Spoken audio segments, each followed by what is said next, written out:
이번에 소개하는 글은 현재 일본의 저널리즘 NGO인 와세다 크로니클의 기자로 활동하고 있는 기무라 히데야키 씨가 2018년 12월 4일 한국 프레스센터에서 탐사보도와 아시아의 민주주의를 위한 주제로 시사인 저널리즘 컨퍼런스 2018 SJC 2018에서 강연한 내용의 일부입니다. 디지털 시대의 저널리즘과 언론의 본질에 대해서 생각해보게 될 것입니다. 지금부터 본문을 살펴보도록 하겠습니다. 한국에는 기레기, 일본에는 마스코미. 기존의 보도 행태에서 벗어나기 위해 와세다 크로니클이 탄생했지만 교도통신, 가오쿠 신보, NHK 등은 저희의 취재에 응답하지 않고 있습니다. 약한 자에게는 취재에 응하라고 하면서 정작 자신이 비난의 대상이 됐을 때는 응하지 않는 것입니다. 저는 이것이 바로 의태라 생각합니다. 말하자면 일본 언론은 자벌레나 마찬가지입니다. 저는 일본 언론에 묻고 싶습니다. 당신들이 진정한 언론인가? 여기서부터 출발하지 않으면 일본 언론을 평가하기는 정말 어렵습니다. 요즘 일본 언론은 야구, 미술, 주택 같은 이벤트를 남발합니다. 신문 수익이 떨어지고 있기 때문입니다. 언론사가 아닌 부동산 회사가 신문을 발행하고 있는 게 일본 언론 경영의 실체입니다. 이를테면 아사히 신문 본사는 국유지에 있습니다. 국유지를 싼값에 넘겨받아 거대한 건물을 지어 올렸죠. 와세다 크로니클이 미디어가 아니라 비영리 단체라고 스스로 정의 내린 것도 이 때문입니다. 기성 언론으로부터 가치를 전환시켜야 한다는 게 저희 생각입니다. 한국에 기레기라는 말이 있다면 일본에는 마스코미,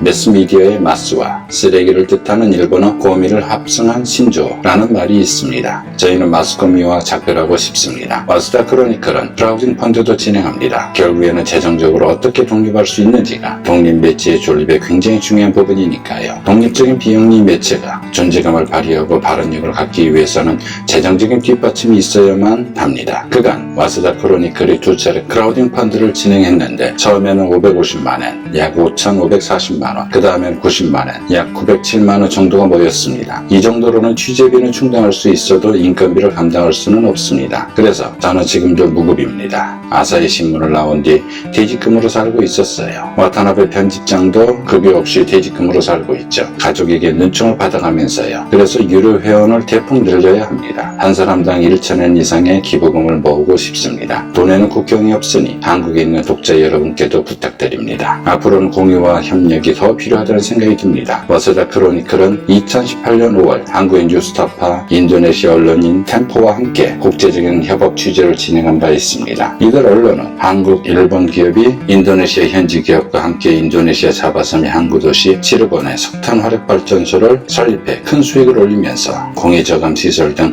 환경 설비를 설치하지 않아 현지 주민들의 건강과 생계를 위협하는 실태를 공동 취재에 고발했습니다. 비영리 기구와의 연대 또한 상당히 중요한 것 같습니다. 최근에는 의사들이 만든 비영리 기구와 함께 탐사 보도를 진행한 적도 있었는데 결과가 매우 좋았습니다. 2년 전 한국을 방문한 영상을 보여주며 이것은 저희가 한국의 시사인 뉴스타파 등을 방문하고 만든 영상입니다. 아사히 신문을 그만두고 새로운 매체를 만들어야겠다 생각했고 이 과정에서 한국의 시사인과 뉴스타파를 알게 돼 찾아갔던 건데요. 우리는 언론의 자유를 지키기 위해 노력해온 한국의 언론인들을 만나 큰 힘을 얻었습니다. 용기를 북돋워주는 응원의 말씀도 많이 들었죠. 어쩌면 이분들이 등을 떠밀어 주셨기에 와세다 크로니클을 해보자는 결의를 다질 수 있었던 것 같습니다. 언론을 방해하고 탄압하는 권력은 늘 있어왔죠. 언제 어디서든 온갖 방법을 사용해서요. 가짜뉴스도 지금이야 생긴 게 아니라 옛날부터 있었던 것입니다. 이런 상황에서 어떻게 하면 언론인들이 시민의 의견을 듣고 권력의 부정을 폭로해 나갈 수 있는가? 중요한 것은 바로 이 지점이라 생각합니다. 누가 주도권을 쥐는가 하는 주도권 싸움이 필요합니다. 지금 내가 몸을 둔 성이 보유되어 있을지라도 성 바깥쪽만 권력을 가진 것은 아닙니다. 성 안쪽에도 권력은 있을 것입니다. 그런 만큼 언론이라는 같은 공간에 있을지라도 성 안의 권력 분포를 잘 돌봐야 할 것 같습니다. 기성 언론이 제 역할을 하지 못하고 오히려 저널리즘 자체를 무너뜨리는 자벌레 같은 기능을 하고 있다면 우리는 내부의 자벌레와도 싸워야 할 것입니다. 저널리즘은 이즘입니다. 가치운동이자 사상입니다. 저널이라는 이즘을 당당하는 것이 저널리스트입니다. 그런 만큼 언론인이라면 저널리즘이라는 이즘을 꿋꿋이 감당해 나가야 한다고 생각을 합니다. 이상으로 기무라 히데야키 기자의 강연의 일부를 살펴보았습니다.